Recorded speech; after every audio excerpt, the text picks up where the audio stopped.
Hello class, स्वागत है अभी सबका 11th के नए टॉपिक में। आज हम लोग पढ़ेंगे बेटा चैप्टर सदिश विश्लेषण। आपकी बुक का चैप्टर नंबर 4 है सदिश विश्लेषण, उसको इंग्लिश में बोलते हैं वेक्टर एनालिसिस। ये 4 की पॉइंट्स हैं जिनके बारे में आज इस वीडियो लेक्चर में हम लोग पढ़ेंगे। सदिश एवं अदिश राशियाँ क्या होती हैं, सदिश राशियाँ कितने प्रकार की होती हैं तथा स्थिति सदिश और विस्थापन सदिश क्या होता है। ये 4 वेक्टर्स के बारे में, 4 सदिश राशियों के बारे में हम लोग को आज इस वीडियो लेक्चर में सीखने को मिलेगा।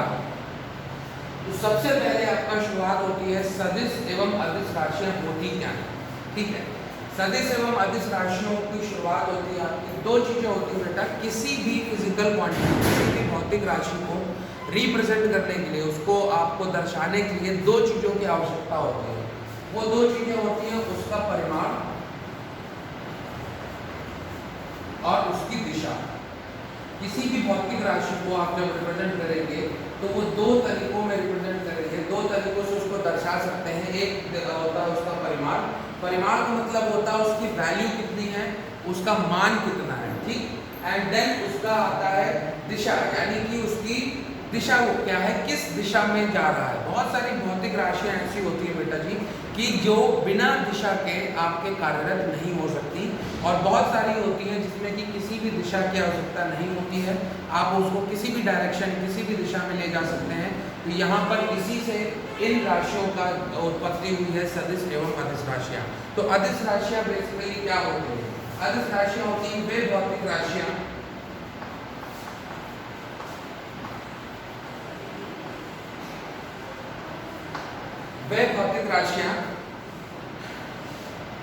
जिनमें केवल परिमाण,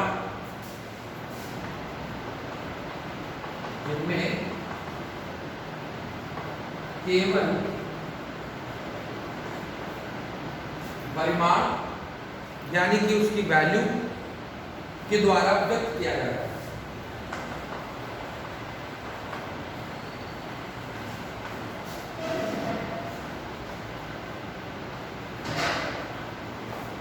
ठीक, ये होती है आपकी अदिश राशियां। वह भौतिक राशियां जिनमें केवल परिमाण के द्वारा वो व्यक्त किया जाता है, वह राशियां कहलाती हैं आपकी अदिश राशियां। अदिश राशियां मतलब कि जिनकी कोई भी दिशा नहीं होती,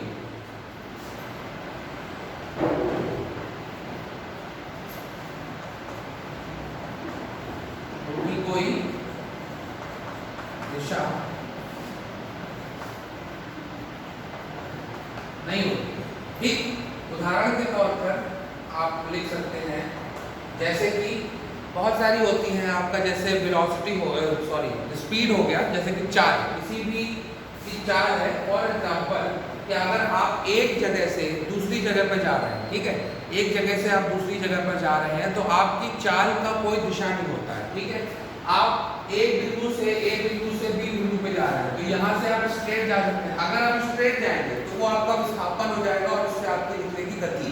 ठीक, लेकिन मान लेते हैं कि ए बिंदु से बी बिंदु पे आप क्या है, डायरेक्ट ना जाके थोड़ा बहुत घूम फिर के जा रहे हैं, इस तरीके से। ठीक है, थोड़ा बहुत टाइम से कि आपका ये आपका घर हो गया, ये आपका स्कूल हो गया, विद्यालय हो गया, तो यहाँ से आप घूम घाम के किसी एक बिंदु पर पहुंचते हैं। ठीक है, तो जब घूम घाम के पहुंचेंगे तो इसका मतलब आपकी कोई दिशा नहीं थी, आप पहले इस दिशा में जा रहे थे, फिर इसमें आए, फिर आप इधर डायरेक्शन, आपकी दिशा जो है वो पूरे ही पाथ के दौरान आपकी चेंज हो रही है, बदल रही है। तो अगर इस टाइप से होती है तो वो चाल होता है। इसके बहुत सारे और एग्जाम्पल होते हैं, जैसे कि आपका हो गया ऊर्जा या शक्ति, ठीक है, दूरी, समय, ये सब आपके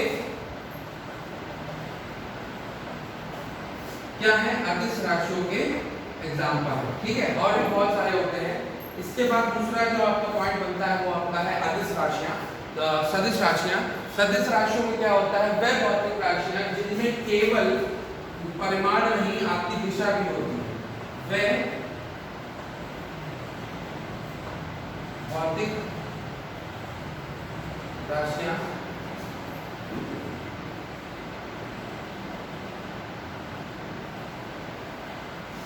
जिन्हें परिमाण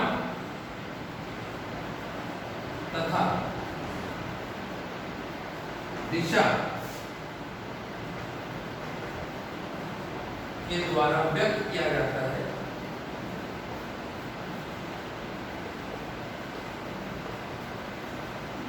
वह आपकी होती हैं सदिश राशियां। सदिश राशियां का मतलब हो गया कि वह आपकी भौतिक राशियां जो जिसमें परिमाण भी हो, ठीक, एंड आपका दिशा भी हो, परिमाण और दिशा दोनों होती हैं, तब वो आपका कहलाता है सदिश राशि। इसके लिए बहुत सारे एग्जाम्पल होते हैं, जैसे कि आपका हो गया किसी की गति, ठीक, बल। बल जैसे कि अगर आपको बल किसी चीज पे लगाना है, मान लेते हैं कि एक ऑब्जेक्ट यहाँ पर रखा हुआ है और आपको इस दिशा में उसको मूव कराना है, ठीक, इस दिशा में उसको मूव कराना है, तो आप उसको या तो इधर से खींचेंगे या तो इधर से फोर्स लगाएंगे, इधर से धक्का देंगे या इधर से खींचेंगे। दोनों ही केस में आपकी फोर्स की दिशा, बल की दिशा किस तरफ है, इस तरफ है, ठीक। तो यानी कि अगर आपको एक पर्टिकुलर एक किसी डायरेक्शन में, एक दिशा में इसको खींचना है या धक्का देना है, तो उसकी दिशा निश्चित है, तय है, बिना दिशा के आप उसको रिप्रेजेंट नहीं कर सकते। इसलिए यहाँ पर इसकी जो डायरेक्शन होगी वो आपकी इस तरीके से उसको रिप्रेजेंट किया जाता है, इस तरीके से लिखा जाता है कि एफ और ऊपर एक इस तरीके से एरो बनाते हैं। अभी हम लोग पढ़ेंगे किस तरीके से वेक्टर को रिप्रेजेंट किया जाता है। यहाँ पर अगर इसकी ग्राफिकल रिप्रेजेंटेशन देखते हैं किस तरीके से आप एक अदिश राशि को रिप्रेजेंट करेंगे, दर्शाएंगे उसको, तो यहाँ पर क्या होता है,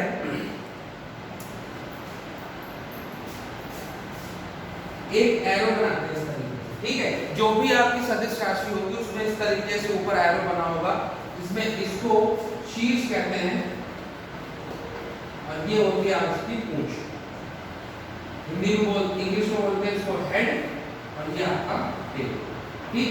इस तरीके से आप उसको रिप्रेजेंट करेंगे। कोई भी चीज है जैसे P है तो उसके ऊपर इस तरीके से एरो बना देंगे, F है फोर्स है, बल है, तो इस तरीके से ऊपर उसके एरो बना देंगे, छोटा सा एरो बनाते हैं। जो भी लेटर आप लिखेंगे, जो भी आप शब्द लिखेंगे, अक्षर लिखेंगे, उसके ऊपर एक छोटा सा एरो आप बना देते हैं, वो होता है आपका अदिश सदिश राशि को रिप्रेजेंट करने का, दर्शाने का तरीका, ठीक। किसी भी आप सदिश राशि को रिप्रेजेंट करेंगे वो उस तरीके से ही रिप्रेजेंट किया जाता है। अदिश राशि, सदिश राशि का संकेतन या ग्राफी निरूपण आपको इसी तरीके से करना है। अगर जैसे कि कोई वेक्टर है, कोई अदिश है ए है, उसको इस तरीके से आप करेंगे, यानी कि इस दिशा में जा रहा है, ठीक है, तो उसकी दिशा को नहीं बताता है। मान लेते हैं इस दिशा में जा रहा होता तो भी आप उसको इस तरीके से लिखते हैं, ठीक है। ऊपर आपका इसी तरफ से एरो चलता है, यानी अब ये लगा हुआ है इसके ऊपर, इसका मतलब B जो है वो एक सदिश राशि है, यानी कि इसमें परिमाण भी है और उसका मान भी है, ठीक। दोनों ही चीजें हैं।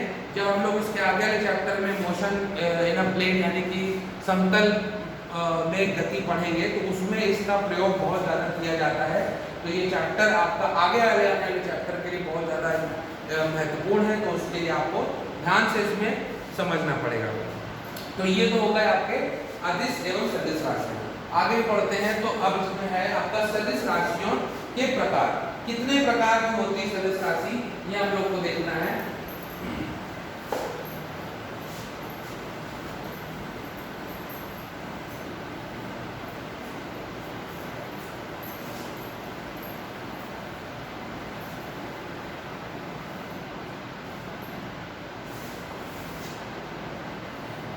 सबसे पहला देखते हैं सदिश राशियों में सबसे पहला कौन सा होता है, किस प्रकार की होती है सदिश राशियां।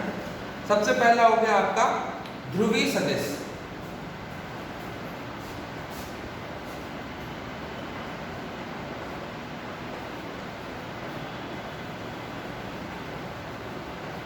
ध्रुवीय सदिश यानी कि इंग्लिश में बोलते हैं इसको पोलर वेक्टर्स, ठीक। ध्रुवीय सदिश यानी कि पोलर वेक्टर्स, ये होता है आपका पहले प्रकार का। इसमें किस टाइप का होता है, वह सदिश जिनका निश्चित प्रारंभिक बिंदु अथवा कार्य बिंदु होता है वह ध्रुवीय सदिश कहलाता है। मतलब कि ऐसे सदिश राशियां जिनका जो प्रारंभिक बिंदु है यानी कि जो उनका कार्य बिंदु है वही होता है, उसको हम लोग बोलते हैं ध्रुवीय सदिश, ठीक। क्या लिख सकते हैं,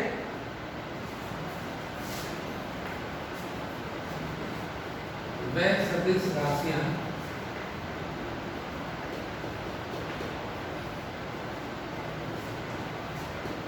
जिनका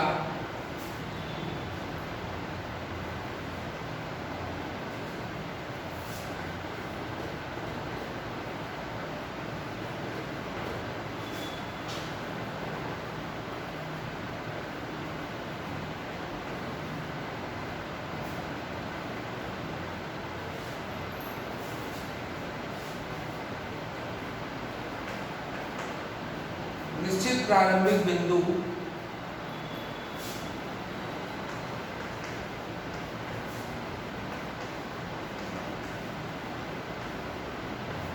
कार्य बिंदु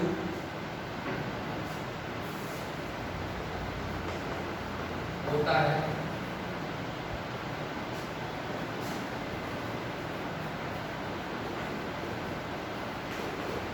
ध्रुवीय सदिश। मतलब इसका क्या हुआ बेटा कि एक निश्चित बिंदु है, ठीक है, एक निश्चित बिंदु पे आप इनको कर रहे हैं, जैसे कि इस तरीके से इसको रिप्रेजेंट करते हैं कि एक निश्चित बिंदु है यहाँ से यहाँ, ये आपका इनका एक निश्चित बिंदु हो गया कि इसको आप इसी डायरेक्शन में अप्लाई करेंगे। तो ये आपका विस्थापन को रिप्रेजेंट करता है, विस्थापन हो गया ये। तो एक निश्चित कार्य बिंदु हो तो इसका मतलब हो गया कि वो एक ध्रुवीय सदिश है, जैसे कि विस्थापन हो गया, वेग हो गया, त्वरण हो गया, ये सब इसके उदाहरण होते हैं। विस्थापन, वेग, त्वरण, ये सब आपके इसी के एग्जाम्पल होते हैं ध्रुवीय सदिश के, ठीक। दूसरे होते हैं आपके, बोलते हैं आपके एक्सियल वेक्टर्स, हिंदी में बोलते हैं इसको अक्षीय सदिश।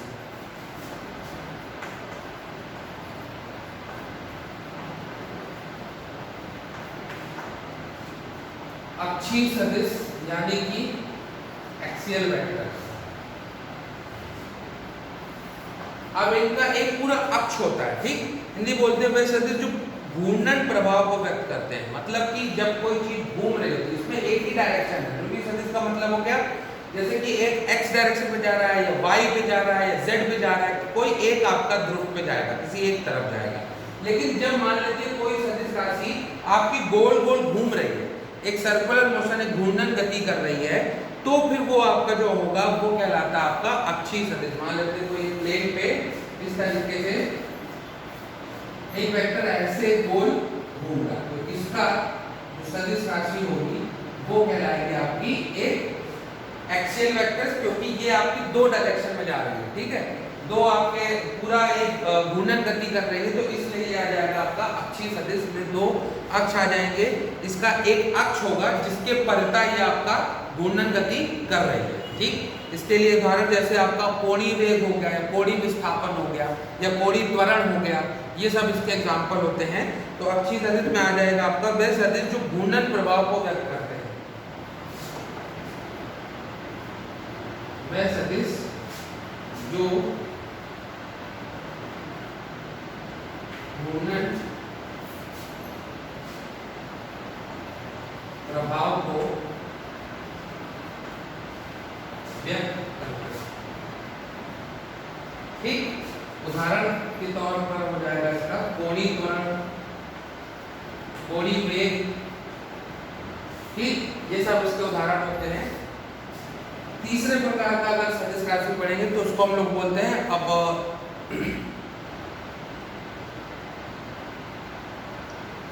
समान सदिश, ठीक। समान सदिश का मतलब क्या होता है, जो आपके इक्वल होते हैं, इंग्लिश में इनको बोलते हैं इक्वल वेक्टर्स,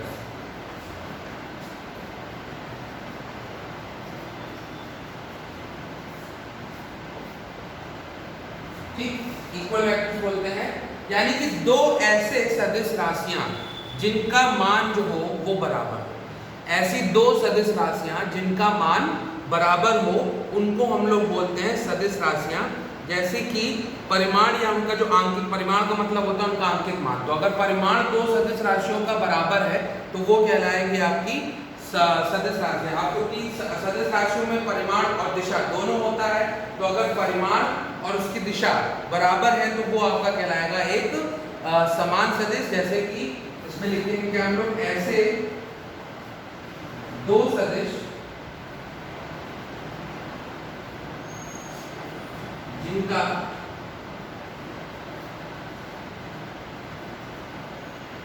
परिमाण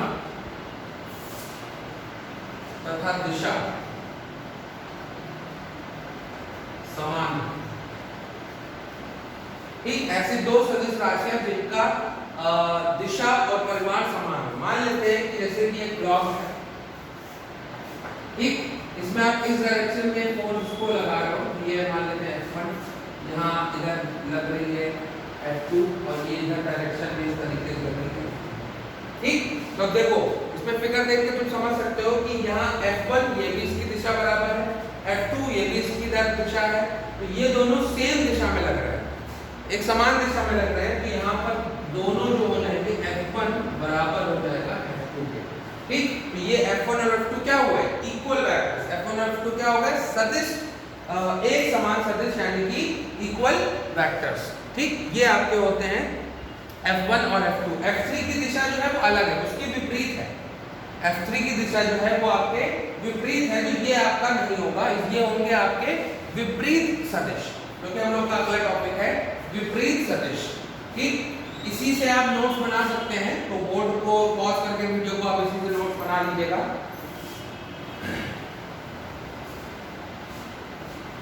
बाकी ग्रुप में आपको PDF मिल जाएगी, तो आप उससे नोट्स भी बना सकते हैं।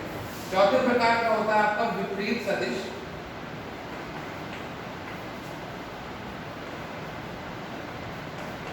विपरीत सदिश यानी कि ऑपोजिट वेक्टर्स।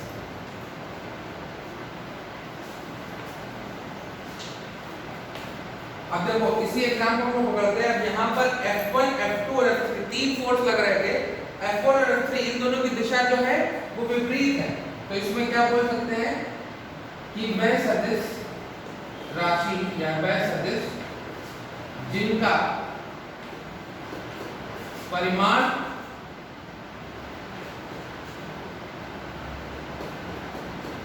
समान हो लेकिन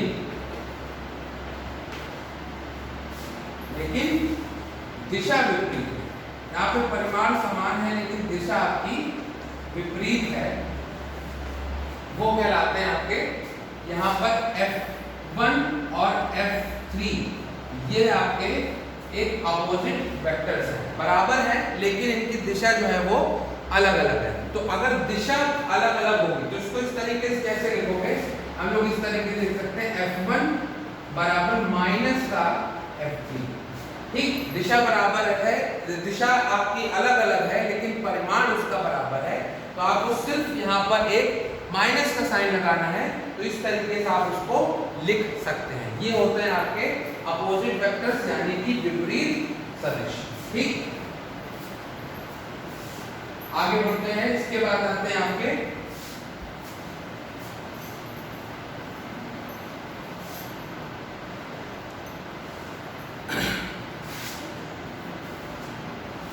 समांतर एवं प्रति समांतर सदिश, पैरेलल और एंटी पैरेलल। ठीक है,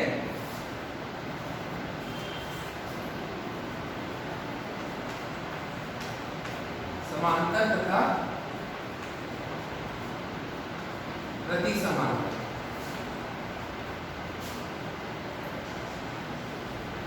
पैरेलल एंड एंटी पैरेलल, इसको इंग्लिश में बोलते हैं। क्या देखते हैं,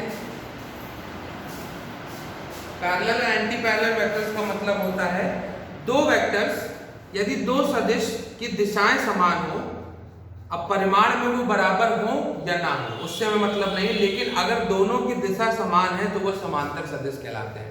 अगर दिशा समान होगी तो वो इक्वल वेक्टर्स हो जाएंगे, है ना।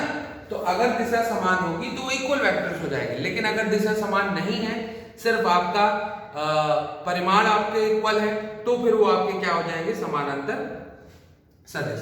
मतलब कि ऐसे सदिश यदि दो सदिशों की दिशाएं समान हो तो वह समांतर सदिश कहते हैं, परिमाण हो इक्वल या ना हो। अगर परिमाण इक्वल नहीं है तो वो आपके परिमाण बराबर नहीं है तो वो आपके समानांतर है, अगर परिमाण है तो वो समानांतर भी है और इक्वल वेक्टर भी है, दोनों ही है। ठीक, तो जरूरी ये है कि आपका एक जो इक्वल वेक्टर होगा वो समानांतर सदिश भी होगा, एक जो समान सदिश है वो आपका समांतर सदिश भी होगा, लेकिन ये जरूरी नहीं कि एक जो समांतर सदिश है वो आपका समान सदिश भी हो।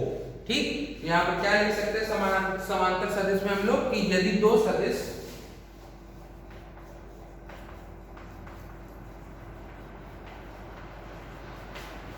जिनकी दिशाएं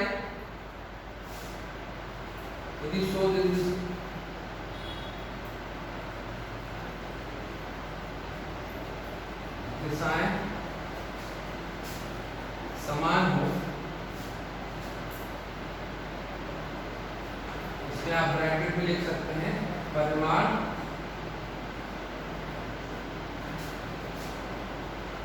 समान हो या ना हो उससे हमें मतलब नहीं। तो सदिश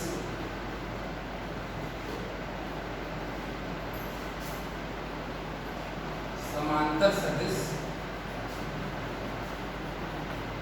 कहते हैं। ठीक, यदि दो सदिश जिनकी आपकी दिशाएं बराबर हो लेकिन परिमाण इक्वल हो या ना हो उससे मतलब नहीं है। दिशाएं अगर बराबर है तो यानी कि वो सदिश है। इसी प्रकार से एंटी पैरेलल यानी कि प्रति समांतर क्या हो गए, उनकी दिशाएं अलग अलग हो। ठीक है, यदि दो सदिश की दिशा विपरीत हो। ठीक, देखो समांतर और प्रति समांतर आपको बिल्कुल विपरीत और समान सदिश के तरीके लगेंगे। ठीक, अपोजिट वेक्टर जो विपरीत सदिश होते हैं, जो हमने पढ़ा था, विपरीत सदिश में परिमाण भी समान होता है, परिमाण आपका समान होता है लेकिन दिशा आपकी अलग अलग होती है। जो प्रति समांतर होते हैं उनकी दिशाएं विपरीत हो, उनकी दिशाएं विपरीत हो। यदि दो सदिश की दिशा विपरीत हो और परिमाण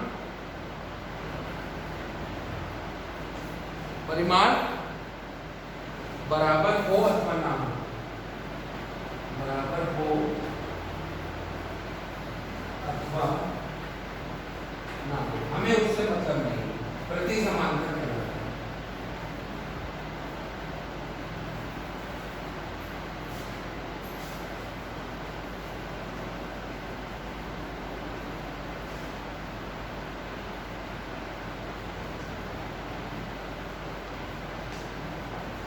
ठीक, प्रति समांतर सदिश कहलाते हैं। ठीक, फॉर एग्जाम्पल जैसे हमने बोला यहाँ पर एक ब्लॉक बनाते हैं, इसमें हम लोग इधर से फोर्स लगा रहे हैं F1 और इसके विपरीत एक फोर्स लग रही है, यहाँ पर बल लग रहा है F2। ये F1 हो गया और ये F2 हो गया और इसका जो त्वरण है वो आपका इस दिशा में होगा। ठीक, F1 है और F2 है, दो फोर्स लग रही है आपकी और त्वरण आपका F1 की दिशा में हो रहा है। ठीक, तो F1 और A1 ये जो है A, ये जो F1 है और ये जो A है, इनकी दिशा आपकी बराबर। तो F1 A1 क्या हो जाएंगे तुम्हारे, F1 और A1 जो हो जाएंगे वो हो जाएंगे तुम्हारे समांतर सदिश। ठीक, अब F1 और F2 की अगर बात करते हैं तो F1 F2 आपके क्या है, प्रति समांतर। F1 और F2 जो है वो आपके हैं प्रति समांतर, क्योंकि इनकी दिशा विपरीत है, क्योंकि इनकी दिशा विपरीत है। अब हमें ये डिपेंड, इससे मतलब नहीं है कि उनका परिमाण बराबर है या नहीं, ये कहलाते हैं आपके प्रति समांतर। ठीक, आगे बढ़ते हैं। एक होता है आपका संरेख सदिश। संरेख सदिश का मतलब होता है कि ऐसा सदिश, वह सदिश जिनकी दिशा एक ही सरल रेखा अथवा समांतर रेखाओं के अनुदिश होते हैं, उनको सदिश राशियां कहते हैं। ठीक है, जैसे कि यहाँ पर इसी वाले एग्जाम्पल पर आपको दो समान अथवा विपरीत सदिश आपको दिख सकते हैं।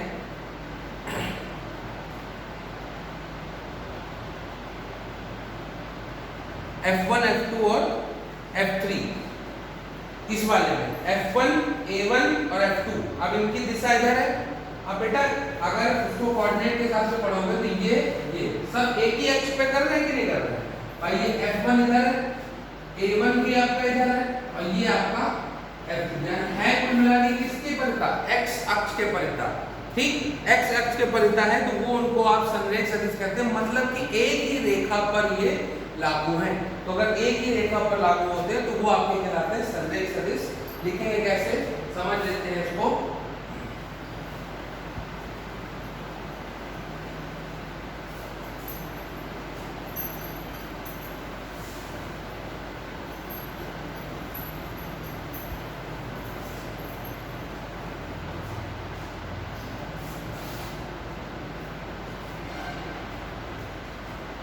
अभी एक और हमने यहाँ पे बनाया था डायग्राम, इसमें एक F1 था, इस तरफ को लग रहा था, एक F2 था, एक इस तरफ को लग रहा था, और एक F3 था जो कि इस तरफ से लग रहा था। अब यहाँ पर संरेख सदिश जो होगा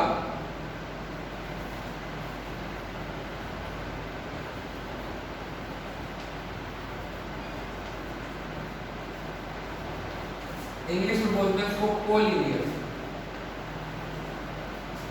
वेक्टर। कोलिनियर वेक्टर का मतलब हो गया कि वे सदिश जो एक ही दिशा या सरल रेखा, एक ही दिशा, एक ही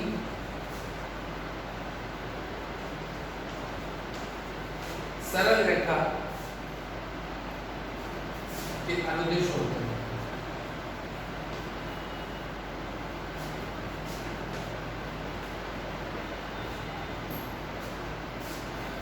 सरल सदिश कहलाते हैं। ठीक है, अब दोनों एग्जांपल में ये जो F1, F2 और F3 ये तीनों ही आपके कोलिनियर वेक्टर्स हैं। ठीक, या फिर इस वाले एग्जांपल में F1, A1 और F2 ये भी आपके एक ही अक्ष के अनुदिश हैं, इसलिए ये आपके संरेख सदिश कहलाते हैं। उसके बाद आते हैं आपके समतलीय सदिश यानी कि कोप्लैनर वेक्टर्स। समतलीय सदिश जो एक ही समतल पर होते हैं उसको हम लोग बोलते हैं कोप्लैनर वेक्टर्स। अब इसके लिए एग्जांपल से समझो इसको। मान लेते हैं यहाँ पर एक प्लेन बना हुआ है,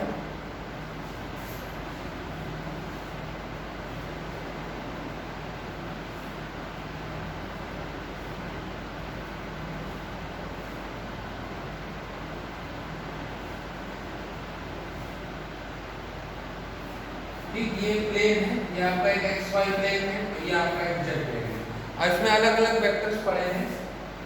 ये A है, ये आपका B है, ये C है, और ये आपका D है। इस तरीके से अलग अलग वेक्टर्स यहाँ पर यानी कि अदिश राशियाँ इस तरीके से हैं। ये आपका कौन सा प्लेन होगा अगर इसको देखोगे, ये आपका हो जाएगा X, ये हो जाएगा आपका Y, ये हो जाएगा आपका Z। ये कौन सा प्लेन हुआ, ये हो गया हमारा XZ प्लेन, और ये वाला कौन सा हो गया हमारा, ये हो गया YZ प्लेन। ठीक, तो एक ही समतल पे है तो वो हो जाएगा तुम्हारा समतलीय प्रदेश। ठीक है, तो यहाँ पर A B C अगर यहाँ पर हम कुछ बना देते हैं, एक बना दिया हमने ऐसे E और एक बना दिया हमने ऐसे F। ठीक, तो यहाँ पर क्या होगा कि A B C D जो है A B C और D ये आपके समतलीय है, और E और F जो है वो भी आपके समतलीय है, लेकिन ये दोनों अलग अलग है क्योंकि E और F जो है वो आपके YZ प्लेन पे है और ये जो है वो आपके XZ प्लेन पे है। ठीक, तो जो एक ही प्लेन पर लाई करें, जो एक ही प्लेन पर हो, वह सभी सदिश जो एक ही तल में स्थित हो समतलीय सदिश भी कहलाते हैं। ठीक, उसके बाद आता है आपका शून्य सदिश।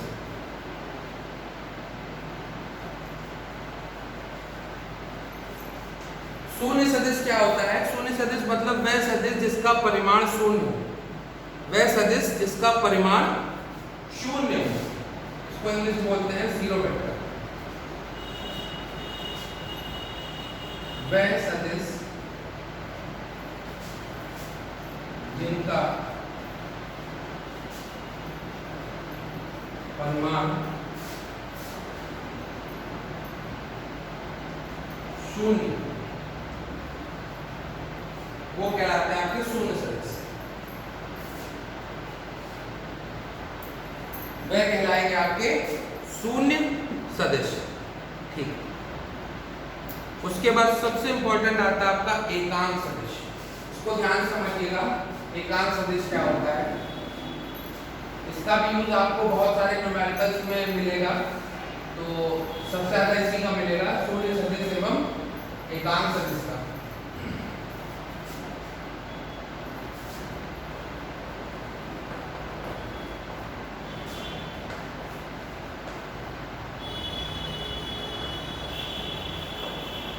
यूनिट यूनिट वेक्टर इसको इनिशियो बोलते हैं। देखते हैं यूनिट वेक्टर यानी कि एकांक सदिश क्या होता है? वह सदिश जिसका परिमाण एकांक हो, वह सदिश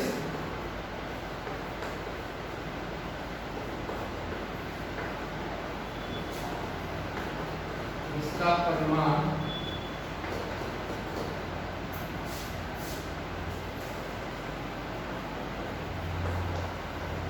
एकांक हो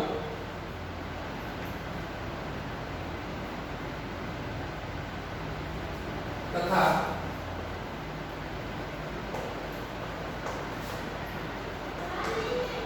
जो विशेष दिशा में डिस्ट हो, इसकी एक स्पेसिफिक डायरेक्शन हो, एक सीधी डायरेक्शन में जाता हो, और तथा इसका जो परिमाण हो वो एक हो, उसको हम लोग बोलते हैं यूनिट वेक्टर। ठीक, इसको निकालने का एक तरीका होता है। इसको निकालने के लिए सदिश ए की दिशा में एकांक सदिश को एक कैप से निरूपित करते हैं। ठीक है, इसको याद रखना कि सदिश ए की दिशा में सदिश ए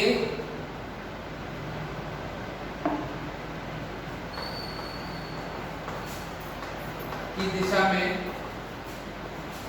ए कैप, इस तरीके से इसको निरूपित करते हैं।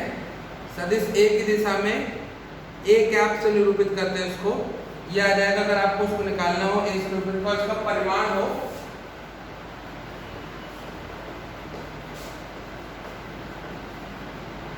ए, इसका परिमाण ए हो, तो अगर ए कैप निकालना हो तो आप कैसे निकालोगे? ए कैप बराबर आ जाएगा आपका ए वेक्टर अपॉन मॉड। ठीक, फॉर एग्जाम्पल हमने बोला आपसे कि ए कैप आपको दिया गया 3i cap plus 4j cap. ठीक, 3i cap plus 4j i। अब देखो इसमें जो एक्सिस होती है ना, तो अक्ष होते हैं, जो x होता है, ये y होता है, ये z होता है।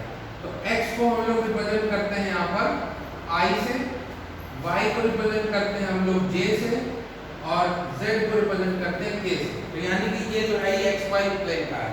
तो अगर इसका तुम्हें ए कैप यानी कि यूनिट वेक्टर निकालना है तो कैसे निकालोगे? ये हो जाएगा आपका a यानी कि 3i cap plus 4j cap upon mod. इसका मॉड कैसे निकलता है? दोनों ही जो यहाँ पर लिखे हैं इनका स्क्वायर करके जोड़ दो, ये हो जाएगा 3 स्क्वायर प्लस 4 स्क्वायर। ये कितना आ जाएगा अब तक? 3i cap plus 4j cap, 3 का स्क्वायर 9, 4 का स्क्वायर 16, 16 9 25, कितना आ जाएगा? 5। ये इसका हो जाएगा आपका यूनिट वेक्टर, जिस भी दिशा में आप उसको निकालते हैं। ठीक है, इस तरीके से आप यूनिट वेक्टर निकालते हैं। तो अभी के वीडियो में इतना ही रखते हैं, वरना वीडियो बड़ा हो जाएगा, समझ नहीं आएगा। ये आपसे आज हम लोग ने पढ़ा अदिश तथा सदिश राशियाँ क्या होती हैं, सदिश राशियाँ कितने प्रकार की होती हैं। ठीक, इसमें ये आपका इंपॉर्टेंट है, इसी से आप नोट्स बना सकते हैं। बाकी नोट्स आपको ग्रुप में मिल जाएंगे।